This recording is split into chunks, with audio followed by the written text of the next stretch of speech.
MySpace, to Facebook, to Twitter. Everyone loses their mind at the latest thing and says, no, this is how you do it. And there's never any sort of consensus. I mean, as corrupt and horrible as the old recording industry was, at least it was a fairly stable way to get the word out about music, right? So as much as they hated being exploited by the man, at least they knew how the man was going to exploit them, right? And now nobody even knows. Aaron McKeown, a singer-songwriter, points to the metrics that these technologies offer. So these social networks came along and there's this new number.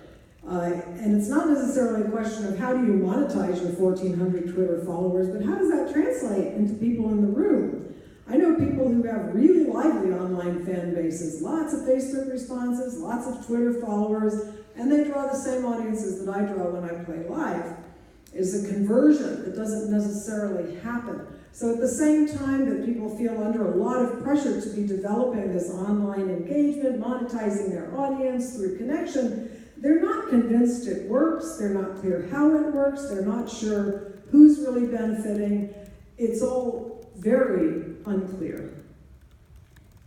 So that's our second trajectory, that the musical labor became divided into something the experts do, and that is now in a moment where there's just tremendous uncertainty about how do I make a living? How do I make a living in this time here now? Maybe social media's got something to do with it, that's what everybody's telling me, but I don't know how. A third trajectory is that fans got to the internet first. Musicians were there. If you look at, say, catalogs of the early Minitel groups in France or early bulletin board systems in the United States, there are groups for musicians to find one another. What you don't see are groups for musicians to communicate with their audiences. And throughout the whole history of the internet, you see music fans being there first. And it begins at the very, very beginnings of the internet. So we have here on the upper left the first 4 connections of ARPANET in 1969 when what we now call the internet arguably first began. One of those is Stanford, where they have a research center for computer science. One of the very first things those guys at Stanford did when they created this technology was share Grateful Dead data and create a Grateful Dead mailing list. So the people, literally the people who built the internet were deadheads who wanted to use it to talk about the dead. Okay, so from the very, very beginning, music fans were building the internet.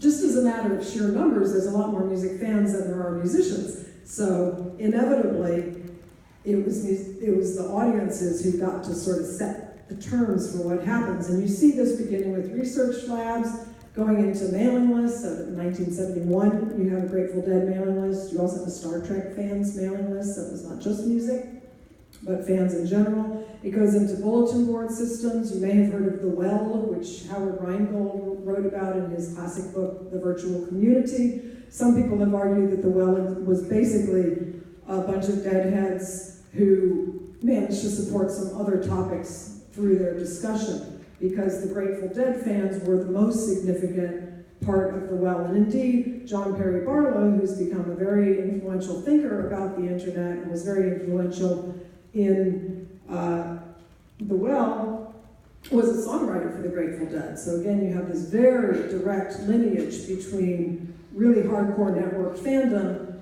and the internet itself. You see it in Usenet news groups in the 80s, early 90s. By the mid-90s, you get fans creating websites for bands before the bands tend to. You get MP3 blogs in the 90s. And then, of course, you get peer-to-peer file sharing, which is when, from the perspective of the music industry, everything went bad. So what does it mean to say that fans settled the internet first? What it means is that the internet got shaped largely along dynamics of gift culture, meaning that exchange happened. I offered you something, and either you offered me something back, or somebody else offered me something back. You gave to the group gave to you. It was not based on economic, financial exchange. So there is no greater taboo, probably, in fan culture than to sell another fan a bootleg recording or a piece of fan art. Right? You can trade. Trading is fine, but you can't sell. You broke the rules. So fan culture, gift culture is based on a moral economy about what's right, what's fair, and it's a moral economy that is out of step with the capitalist economy where what's fair is that you pay the just price, and instead becomes that you offer the appropriate gifts. Okay, so 3, fans settled the internet. And then, of course, direct connection became possible. There have always been direct encounters between musicians and audiences, but they tend to be under really specific circumstances, and usually, in the late 20th century at least, fans went to an auditorium, perhaps like this, where they got to see an artist perform, and you had very clear power dynamics. So Billy Bragg here talks about, on stage, you're in control, and you're taking them with you. Just as right now, I'm the boss, right? You're coming along for my ride. If one of you were to start talking, it would be rude, right? But I get to talk all hour, right? It's the dynamics of the architecture of the space, the platform, the affordances of this room say, Nancy's in power. Whoever's here holding the microphone is in power, and whoever there is not. But once you're down from the stage, come along over to the other room afterwards, you're on their level, and you look them in the eye in that small individual connection, and then you're in their control. What I love about this quote is the way it speaks to how the affordances of space, and literally of being above or on the same ground as, shapes the dynamics of that relationship and the expectations that we have. So what happens when MySpace comes along is that all of a sudden audiences realize, hey, they used to be on stage, but now we're all on the same ground, right? Social media, you're on the same ground, just like Billy Bragg is talking about after the show. So Stuart Braithwaite from Mogwai talked about how when MySpace came along, they started getting a lot of mail. He said, I think people never considered that you could just email a band. We got a lot of correspondence from people I don't think would have considered sending us an email. So some sort of barrier fell, and audiences realized we had the ability to talk directly to people, and along with that came a bit of an expectation that they would. So you have this shift from a set of structures that enabled direct interaction that went from being one where the audience went to the artist for a special occasion during which the artist was in power, unless that artist also took time to stick around after the show and talk to the fans and maybe go to the merchandise table and sign posters or whatnot, to a time where, as Greta Salpeter says, that you've got to find a way to sneak into their daily routine. Right? The artist has to come to you now, sneaking into your daily routine, because you're so busy that if they don't come to you as part of your everyday life, you're going to forget about them. You're going to forget about the show. So this is a really profound shift from the ability to be up in the sky, drop down, and they're grateful to buy your records, to, oh, it's Tuesday, I better remind my fans I'm alive by getting in their Facebook stream, and their Twitter stream, and their Instagram stream, and sending out some Snapchats, and going to them in the middle of that same stream that has their friends and their family as part of everyday mundane life. So, to recap, music's inherently social, musical labor got divided, the internet got settled by fans, the internet evolved to a point where there was a possibility for ongoing daily interaction, and these created the perfect conditions for thinking, okay, if I relate to these people in a daily way as an equal, then maybe I can have a career still. Maybe I can make some money. So that's all kind of background for how did we get to this point.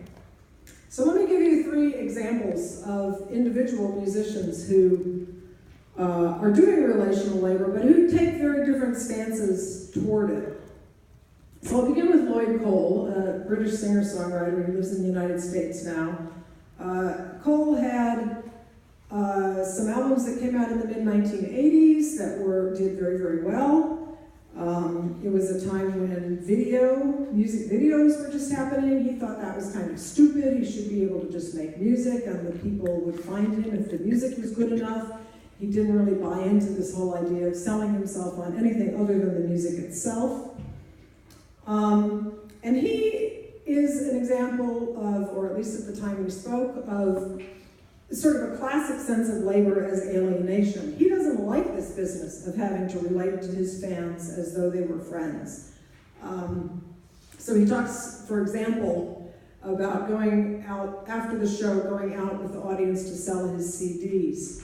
And he says, I'm out there to sell CDs. The fact that I'm out there means a lot to them, but every now and then I get cornered by a drunk fan, and what can I do? I'm just standing there, sort of nodding my head, going, okay, this is how I make a living.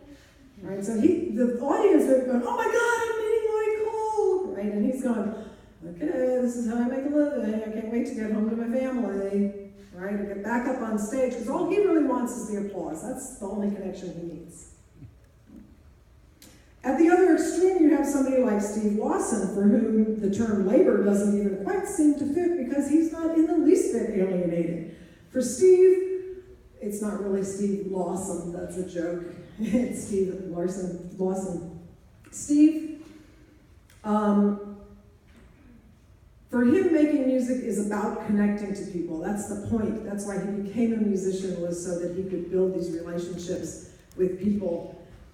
He is a pathological social media user, arguably, and he's probably going to watch this, so hi, Steve, I say that lovingly. If you look at Lloyd Cole, you can see he's got 4,152 tweets at the time I took these screenshots, which was a couple of years ago. If you look at Steve, he has 130,000 tweets, which is even more than I have, so that tells you a lot right there. Here's how Steve talks about it. He says, I'm making friends with people who listen to my music, and then I become a part of their life, and they become a part of mine, and I am truly enriched by that, and the music becomes a soundtrack to that relationship. So for him, the music is a vessel, a means of getting to closer social relationships. It's not the point. So really opposing stances toward this kind of work of connecting with audiences. And in between, you've got somebody like Zoe Keating, with 18,000 tweets and 1.2 million Twitter followers. And you might say, how the heck did she get that? Especially if you know her, because her music, she's a solo cellist, a really popular genre, as you know. Somewhere between new classical and rock, maybe, who knows, who even knows? It's sort of ethereal, ambient soundscapes, really. She got this following because she was in San Francisco, she was part of the tech scene in San Francisco, she worked in computing in the 90s, and somebody at Twitter was a fan, and it used to be that when you created your Twitter account, it would suggest people for you to follow, and then you could just press one button and you would be following all of them, and somehow she got put on that list, and she doesn't know how, but she did. So she ended up with this following that's much, much larger than the audience for her music. So when she talks about this relating to audiences that she does, she uses the metaphor of people stealing from department stores. She says, it's kind of like people who steal from department stores. They walk through and they steal some candy. They're like, well, this isn't hurting anyone, I'll just take it. Then she backs off and says, I don't think that downloading is stealing, so I don't mean to make that analogy like that. But I just want to sort of, if you have the idea that, hey, this is like some small family grocery store, and if I take this, then it might actually hurt them. Like, once you start thinking that way, that changes your behavior. And so I know that I need to let people know that I do live entirely on album sales, and I just need to be vocal about that. And then once they know that, then they might actually buy a record, because I know that these people might be listening already. I get these emails a lot. Like, people have been listeners for a while, this is the key part, and then it wasn't until they got to know me on Twitter that they bought my album. So there's something there.